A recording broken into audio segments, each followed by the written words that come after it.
Seguindo a nossa série de videoaulas sobre a resolução número 4 de 2024 do Conselho Nacional de Educação e do Conselho Pleno, hoje, nesta videoaula, que é a última da série, nós vamos entender especificamente como que se estrutura e se organiza o currículo dos cursos de segunda licenciatura. Então, vamos lá. Dentro da resolução, no artigo 16, especificamente, são estabelecidas as diretrizes para os cursos de segunda licenciatura, que são cursos destinados a profissionais já licenciados e que desejam ampliar sua atuação docente para outra área.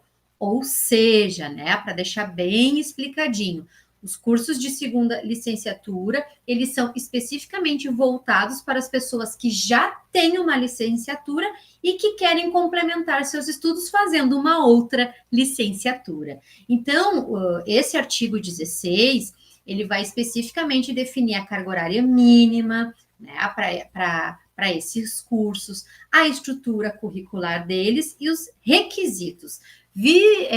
Variando, né? Isso tudo vai variar conforme a similaridade entre a formação original e a nova licenciatura. Então, a prof já vai explicar melhor. Vejam o seguinte, então, carga horária e duração, tá? Então, a carga horária, ela vai variar conforme a relação entre a formação original e a nova licenciatura, tá? Então, vamos supor, mesma área do conhecimento. Então, a pessoa vai fazer uma segunda licenciatura na mesma área de conhecimento da sua primeira licenciatura. Então, ela vai ter que atender, né? Essa pessoa vai ter que cumprir 1.200 horas de formação. Isso dá em torno de 1 ano e meio, né? No mínimo. Como é que se distribui essa carga horária, tendo em vista os núcleos, né? Então, vamos lá. São 880 horas de aprofundamento em conteúdos específicos, que é o núcleo 2, que a gente estudou esses núcleos, né? Lembram lá na videoaula 2, eu expliquei bem detalhadamente.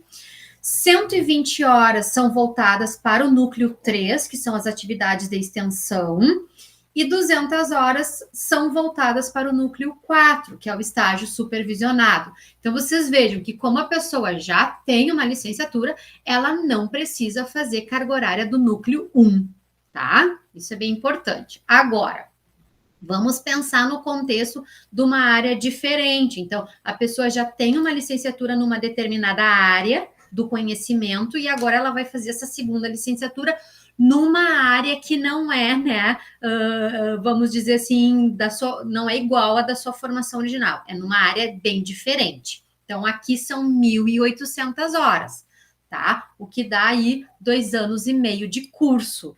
Eu coloquei no mínimo, né, porque a resolução deixa muito clara, cada instituição de ensino superior pode aumentar, se quiser, essa carga horária, tá? Mas não pode diminuir ela. Então, dessas 1.800 horas, 1.420 horas são voltadas para o núcleo 2, que é o aprofundamento nos conteúdos específicos daquela área, tá? 1.800 horas, então, vão ser voltadas para o núcleo 3, que são as atividades de extensão, e 200 horas voltadas para o núcleo 4, que é o estágio supervisionado, né? Então, também aqui não temos o núcleo 1, tá? Bom, aí o que acontece? Existe uma redução de carga horária para professores em exercício. Isso está previsto dentro do artigo 16, né, no parágrafo 2º, que vai dizer, então, redução de 100 horas no estágio para quem já atua no magistério, né? Ou já atuou antes ou durante o curso. Então, se eu sou professora da educação básica, né? Já tenho uma licenciatura e volto para fazer uma segunda licenciatura, como eu já tenho experiência dentro de sala de aula, eu tenho essa redução de 100 horas no estágio, que é, né? Aqui, vamos dizer assim, nesse núcleo 4, certo? Então, isso é importante. Existe essa, enfim, né? Existe essa especificidade, essa peculiaridade aí que é importante, tá? Bom, Dentro desses cursos de segunda licenciatura, existem as exigências, tanto para os cursos presenciais quanto para os cursos EAD. Então, a gente precisa ter muito claro que nós temos um novo decreto agora das licenciaturas, né, dos cursos EAD, e que esses cursos passam a ser semipresenciais, eles não são totalmente à distância, isso é importante, tá? Então, o que acontece? Tanto no presencial quanto na EAD, estágio e extensão devem ser 100% presenciais. Não existe mais outra possibilidade. Isso está preconizado, né, no artigo 16, lá nos parágrafos 3º ao 5º, tá? Outras exigências são os conteúdos específicos do núcleo 2. Então, deixa bem claro, né? Na mesma área, pelo menos 280 horas precisam ser presenciais, tá? Em áreas diferentes, pelo menos 520 horas presenciais. Isso está lá no parágrafo 6º e 7º do artigo 16. Então, não tem como ser diferente, isso já está preconizado.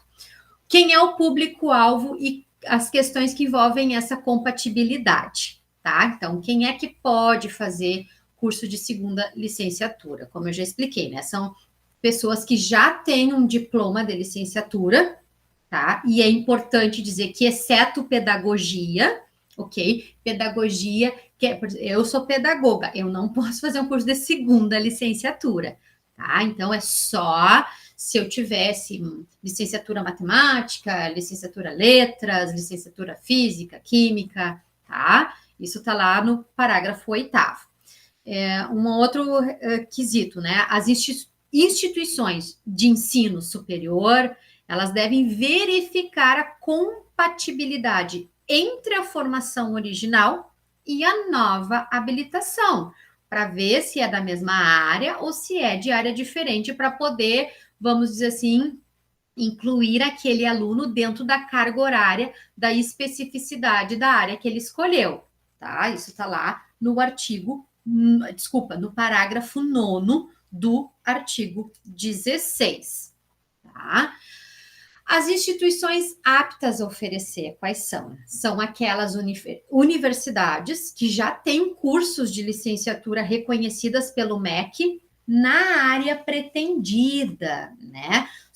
Então, são universidades que os seus cursos de licenciatura já têm um conceito, né? Um conceito preliminar de curso, que é o CPC, né? Que a gente vê que é aquela notinha que vai até 5, né?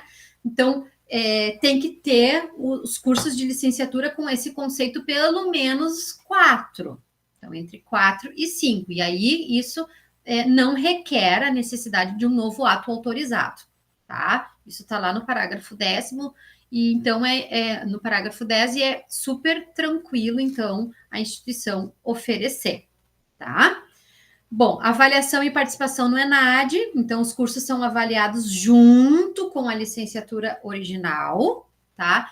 E os egressos também devem participar do ENAD, tá? Do Exame Nacional de Desempenho do Estudante. Eles também fazem parte desta prerrogativa.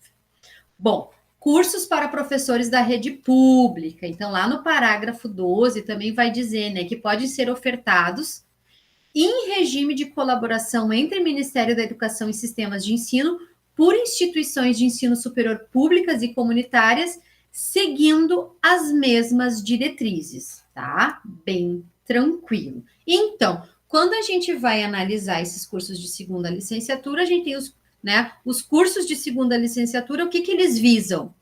Eles visam ampliar as possibilidades de atuação docente de profissionais já licenciados, com uma formação adaptada à sua experiência prévia, né? Esse é o escopo, inclusive, né, favorecendo esse processo, também vamos dizer assim que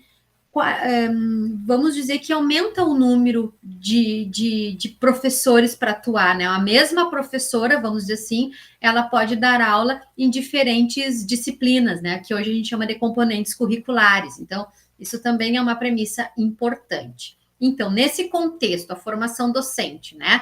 Ela vai abranger uma carga horária flexível, menor se for na mesma área e maior se for em área distinta, como a gente viu ali.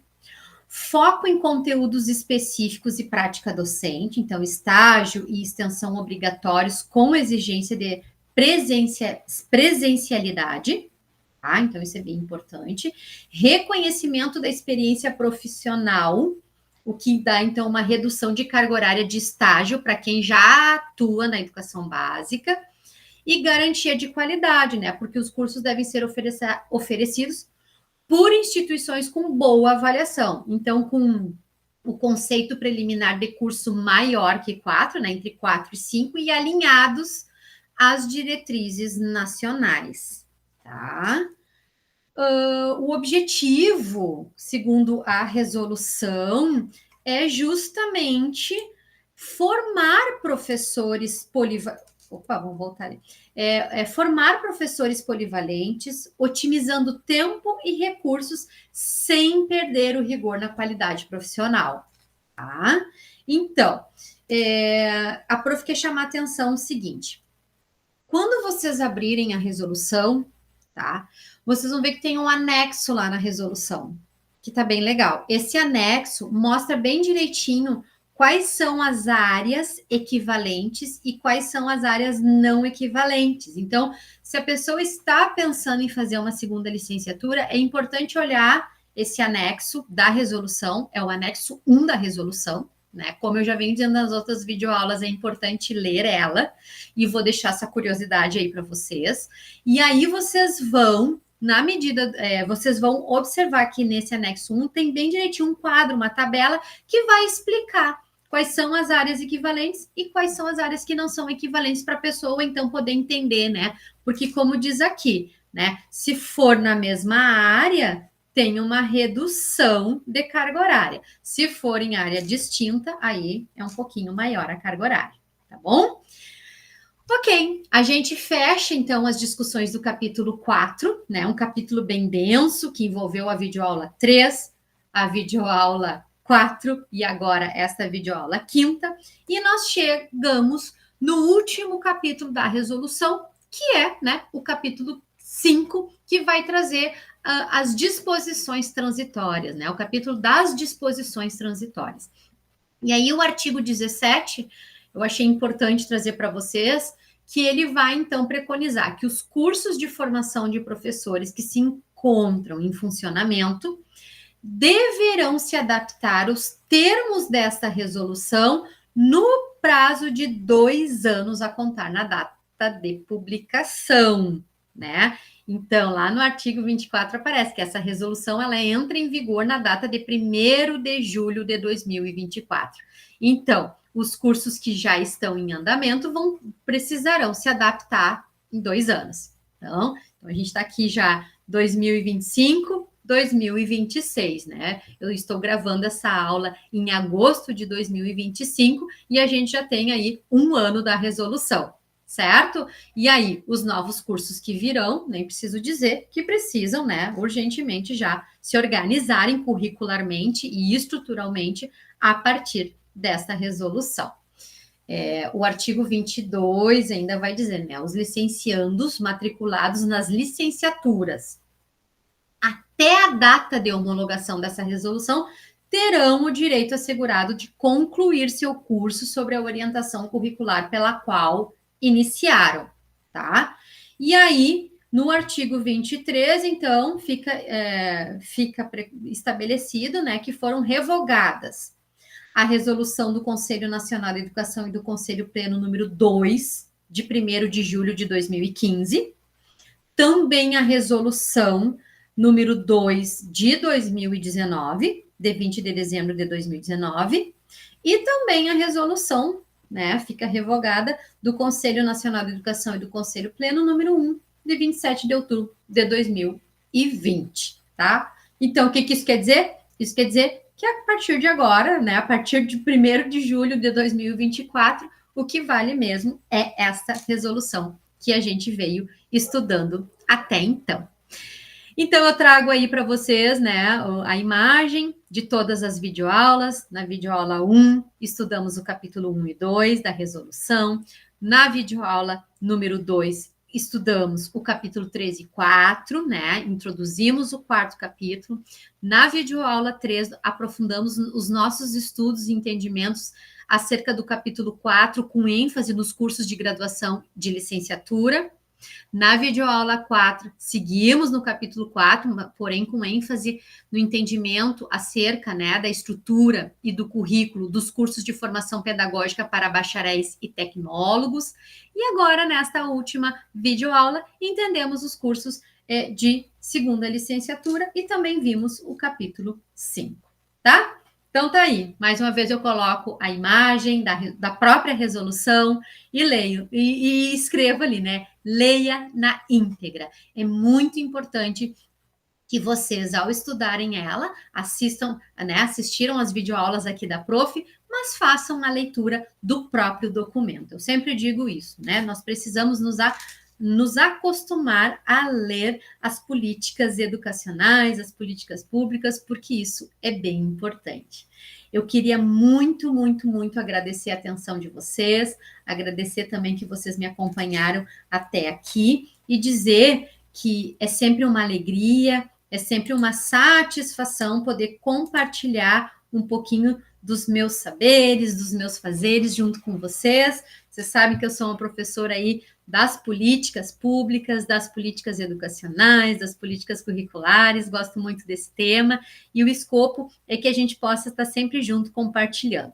E se vocês gostaram bastante das videoaulas, por favor, né, não esqueça de deixar um likezinho para a prof, porque sempre ajuda, e se tiverem alguma dúvida, algum comentário a fazer, também deixem ali nos comentários. Tá? E quem ainda não é inscrito no canal da prof, se inscreve. Tem bastante conteúdo gratuito aí que eu compartilho com o maior carinho para vocês, tá? Ó, um beijo grande, bons estudos e a gente se encontra numa próxima. Tchau, tchau.